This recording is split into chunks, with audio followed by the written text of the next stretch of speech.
세번역 사도신경으로 신앙 고백하겠습니다. 저는 전능하신 아버지 하나님 천지의 창조주를 믿습니다. 저는 그분의 유일하신 아들 우리 주 예수 그리스도를 믿습니다. 그분은 성령으로 잉태되어 동정녀 마리아에게서 나시고 본디오 빌라도에게 고난을 받아 십자가에 못 박혀 죽으시고 장사된 지 사흘 만에 죽은 자 가운데서 다시 살아나셨으며 하늘에 오르시어 전능하신 아버지 하나님 우편에 앉아 계시다가 거기로부터 살아있는 자와 죽은 자를 심판하러 오십니다. 저는 성령을 믿으며 거룩한 공교회와 성도의 교제와 죄를 용서받는 것과 몸의 부활과 영생을 믿습니다. 아멘. 거룩하신 아버지 하나님 감사합니다. 간밤에도 편히 쉬게 해주시고 새벽에 기도하는 자리에 불러주시니 감사합니다.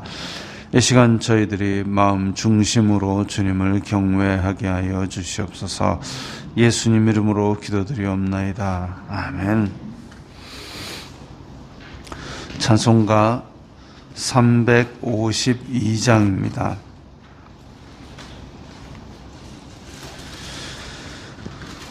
찬송가 352장입니다.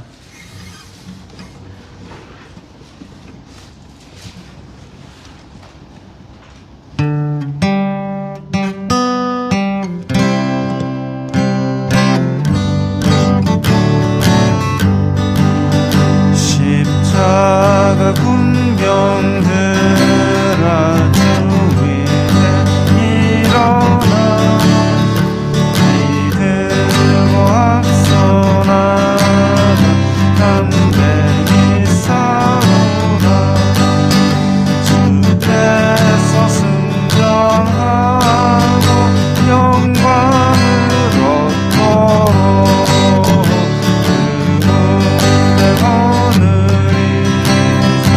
이기게 하시네. 십자가 군병들아 주 위에 일어나 그 나팔 소리를 못 나가 싸우라 주 없는 원수 앞에 주 따라갈 때에 주 예수님을 주리사 강하게 하시네. 십자가 군병들아 주 위에 일어나 내 힘이 부족하니 주 권능 믿으라 복음의 밥주인 도를 기도하면서 너 만든 자리에서 충성하라. 십자가 군병들아 주 위에 일어나 이 날에 적절하고 곧 해가 부르라. 승전한 군사들은 영생을 얻으며 영광의 주와 함께 왕노릇하리라. 아멘.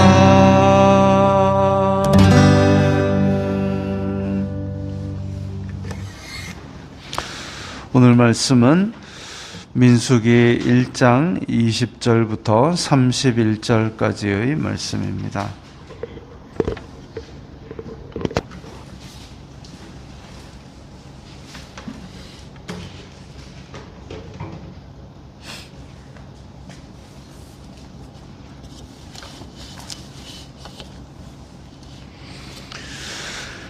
민수기 1장 20절부터 31절까지의 말씀 함께 읽겠습니다. 이스라엘의 장자 르우벤의 아들들에게서 난 자를 그들의 종족과 조상의 가문에 따라 20세 이상으로 싸움에 나갈 만한 각 남자를 그 명수대로 다 계수하니 르우벤 지파에서 계수된 자는 46,500명이었더라.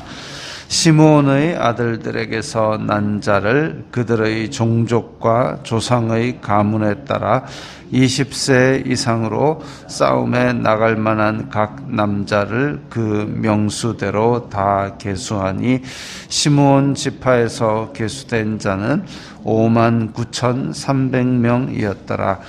갓의 아들들에게서 난 자를 그들의 종족과 조상의 가문에 따라 20세 이상으로 싸움에 나갈 만한 자를 그 명수대로 다 계수하니 갓 지파에서 계수된 자는 45,650명이었더라. 유다의 아들들에게서 난 자를 그들의 종족과 조상의 가문에 따라 20세 이상으로 싸움에 나갈 만한 자를 그 명수대로 다 계수하니 유다 지파에서 계수된 자는 74,600명이었더라. 이사갈의 아들들에게서 난 자를 그들의 종족과 조상의 가문에 따라 20세 이상으로 싸움에 나갈 만한 자를 그 명수대로 다 계수하니 이사갈 지파에서 계수된 자는 54,400명이었더라. 스불론의 아들들에게서 난 자를 그들의 종족과 조상의 가문에 따라 20세 이상으로 싸움에 나갈 만한 자를 그 명수대로 다 계수하니 스불론 지파에서 계수된 자는 57,400명이었더라. 아멘. 자, 민수기에서 이제 사람 이름 잔뜩 나오고 숫자 잔뜩 나오고 참 이렇게 되면 읽기가 참 지루해집니다. 그런데 이것을 이제 하나하나 뜯어서 생각을 하면 또 물론 이제 사람 숫자 나오고 종족별로 나온 것이 우리에게 대단한 교훈을 주거나 그런 일은 잘 없습니다. 그냥 숫자는 숫자지요. 근데 원래 창세기에 나왔던 이 12아들의 순서를 생각하면은 이상하다. 왜냐하면 르우벤, 시므온, 레위, 유다, 그 다음에 이사갈, 스불론 이렇게 나와야 되는데 여기서 보면 르우벤, 시므온 다음에 레위, 유다가 아니라 갓, 유다 이렇게 나옵니다. 또 유다, 이사갈, 스불론, 이사갈, 스불론이 원래는 이제 9번, 10번으로 나와야 되는데 그런데 지금 이렇게 일찌감치 나오고 이게 웬 순서가 이렇게 뒤죽박죽이 되었을까? 순서가 왜 이렇게 뒤죽박죽이 되었을까 보면 그 이스라엘의 진지와도 관계됩니다.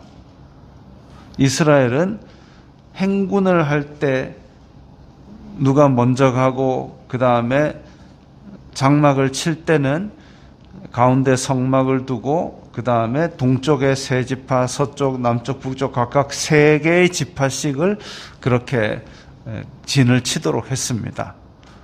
그때 보면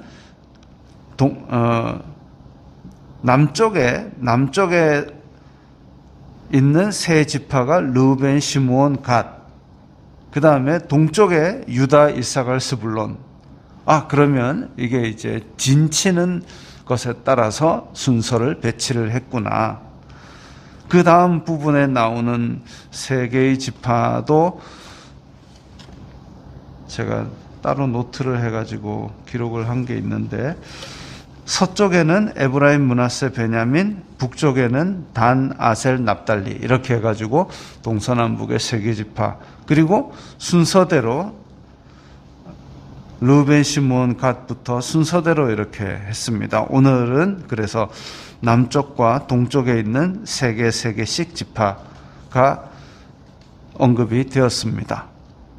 그러면 순서가 뒤죽박죽된 것은 이렇게 진치는 순서에 따라서 그렇게 된 것이구나 알겠고, 그 다음에 이제 또 여기에 46,500명, 59,300명 각 지파별로 숫자가 이렇게 나오는데, 숫자도 따로 노트에 해가지고 제가 기록을 해봤더니 시내산에서 기록된 오늘의 숫자, 그리고 나중에 모압 평지에서 숫자를 기록한 것이 숫자가 조금씩 다릅니다. 물론 다를 수 있겠죠. 왜냐하면 40년 후의 그 지파의 숫자니까.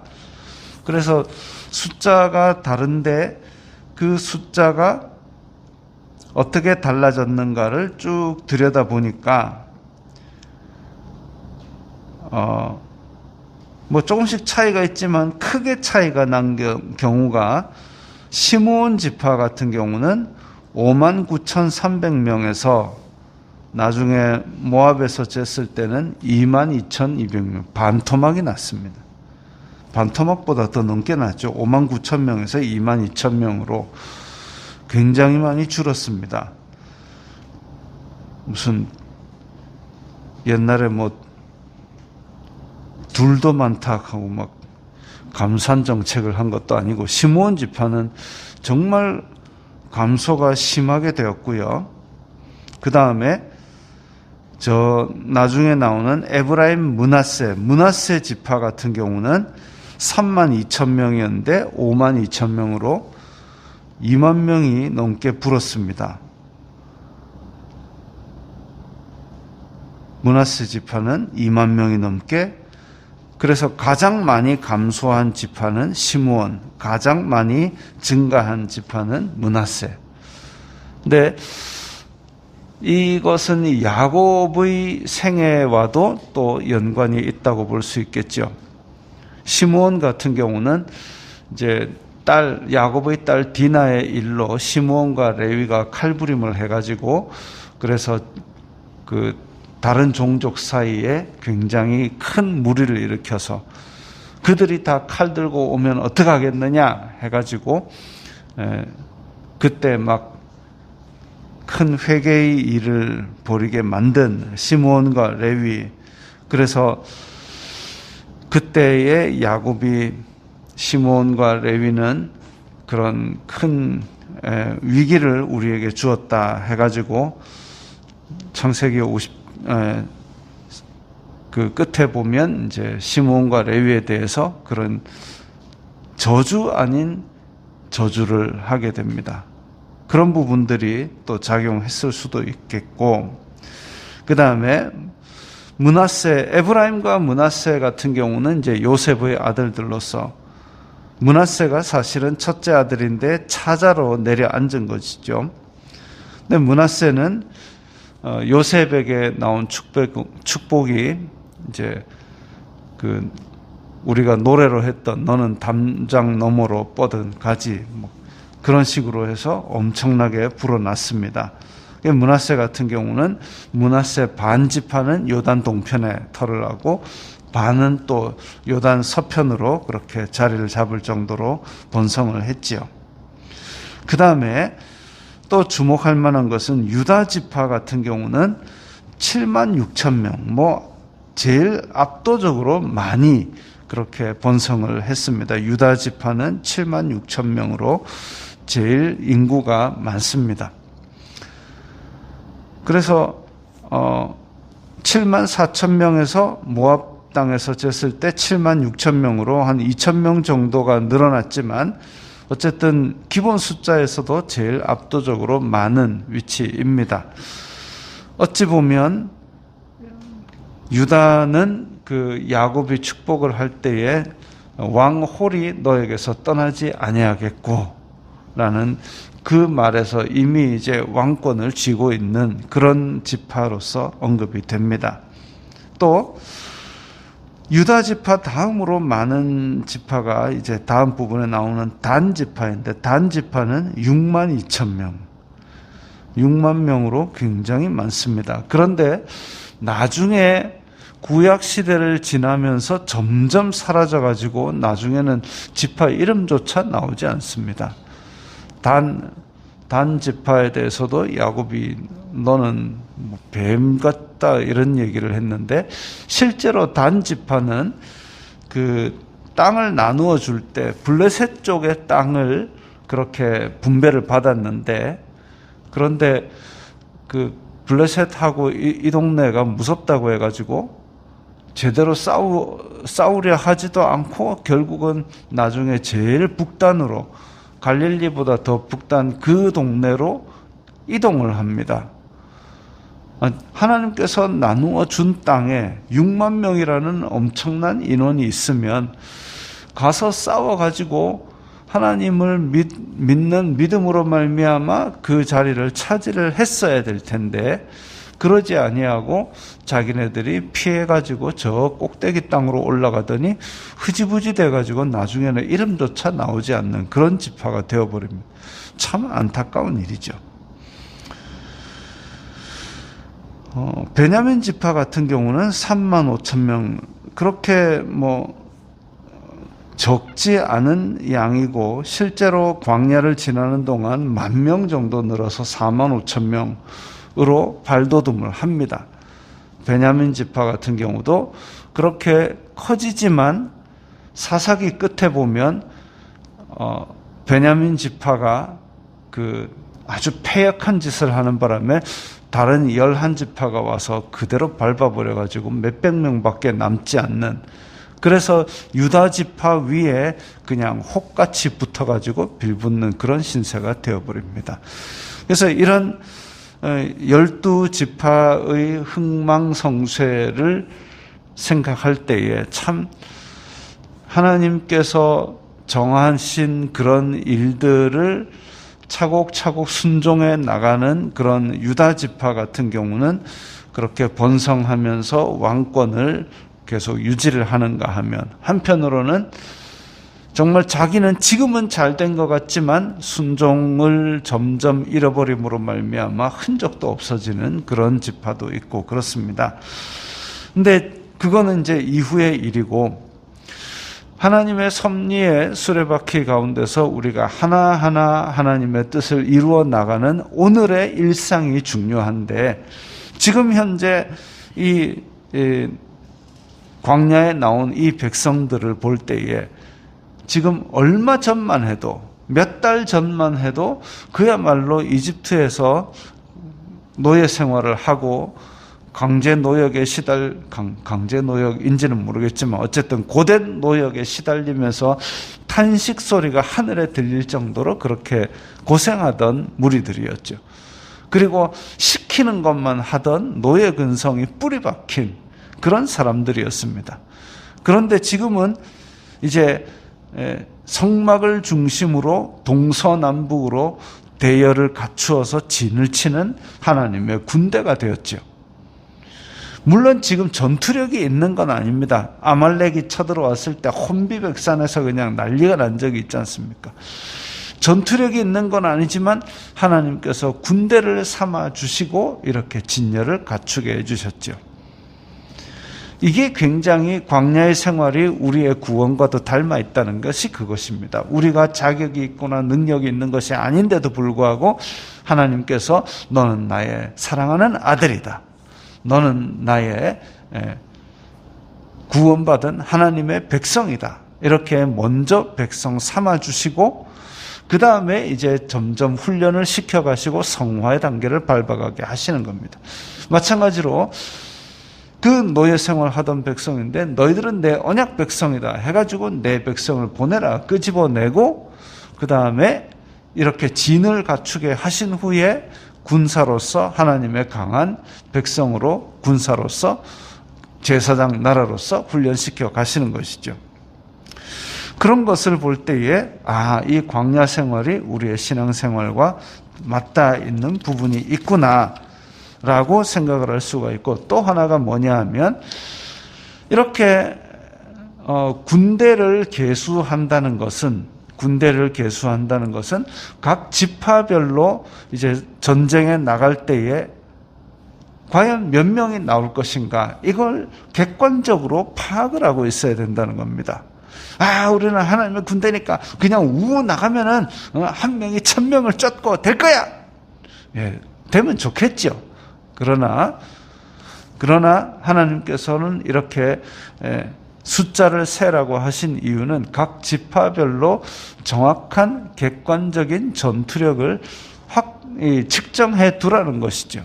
마찬가지로 우리도 지금 우리의 신앙생활을 어찌 보면 내가 교회 안에서 내가 제일 열심히 믿는 것 같아 라고 생각하지만 객관적인 신앙의 스펙을 체크할 필요가 있습니다. 내가 성경을 500번 읽었는데 그러면 어떻게 살고 있느냐? 객관적으로 봤을 때에, 남이 보았을 때에, 안 믿는 사람이 보았을 때에 과연 어떤 신앙인인가, 그걸 체크할 필요가 있죠. 많은 믿는 기업들이 직장 안에서 예배를 드리게 한답니다. 직장 안에서 안 믿는 사람들도 예배 드리면서 선교라고 그렇게 생각을 할지는 모르겠지만, 그 직장 안에서 예배를 드리기 위해서 1시간 일찍 오라 그랬는데 1시간 일찍 온 데 대한 수당도 없고 출근 일찍 하는 거 누가 좋아합니까? 그 월급을 주는데 1시간 일찍 온 데 대한 수당은 없는 대신에 한 10% 빠져 있어요. 왜냐 했더니 11점 먼저 띄답니다.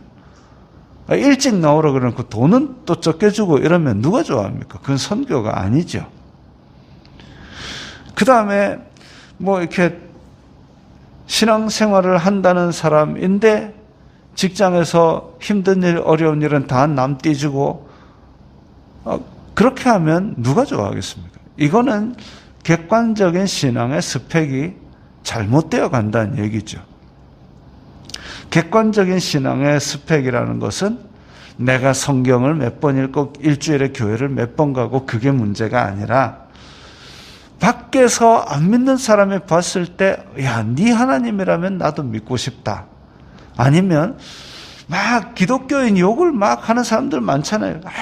요즘 한국교회 기독교가 어쩌고 할 때 이 사람이 딱 나타나면 입을 딱 닫는 거예요. 그래도 저 사람 앞에서는 이런 말 하면 안 되지. 왜? 저 사람 사는 걸 보니까 저 사람은 정말 하나님을 잘 믿는 사람 같다. 이런 부분들이 우리가 생각해야 될 부분입니다. 이게 객관적인 신앙의 스펙이죠. 일주일에 교회를 몇 번 나가고 성경을 몇 번 읽었고 이게 신앙의 스펙이 아니라 내가 과연 세상에서 빛과 소금이 되고 있는가? 내가 과연 저 사람들이 보기에는 어떠한 사람으로, 어떠한 신앙으로, 니도 교회 다녔나? 이 얘기는 내 신앙을 오른손이 하는 신앙을 왼손이 모르겠다는 얘기죠. 그러면 안 되는 거죠. 거룩함을 나타내고 섬김을 나타내고, 지난번에 요한복음 했던 것처럼 이렇게 내가 섬겼으니까 이것을 너희들도 이렇게 행하라라는 것처럼 저 사람이 하는 거 보면 예수님이 있기는 있는 것 같아. 이게 우리의 객관적인 신앙의 스펙입니다. 그래서 그런 신앙의 스펙을 객관적으로 체크해 보는 것이 바로 오늘 나온 것처럼 각 지파별로 군대를 계수해 보는 그런 데에 해당이 될 것입니다. 광야 생활을 우리의 신앙과 매치를 시킨다면 객관적인 스펙을 체크해 보는 이 군대의 계수는 곧 우리의 일상생활 가운데서 신앙이 어떻게 다른 사람들에게 객관적으로 비치고 있는가를 체크해 보는 일과 대응된다고 할 것입니다. 그래서 이렇게 하나하나 체크를 해가면서 나에게 부족한 부분들을 광야 생활처럼 하나하나 훈련해 나가는 것, 그것이 우리 이 광야 생활에서 우리의 신앙 생활의 길일 것입니다. 기도하겠습니다.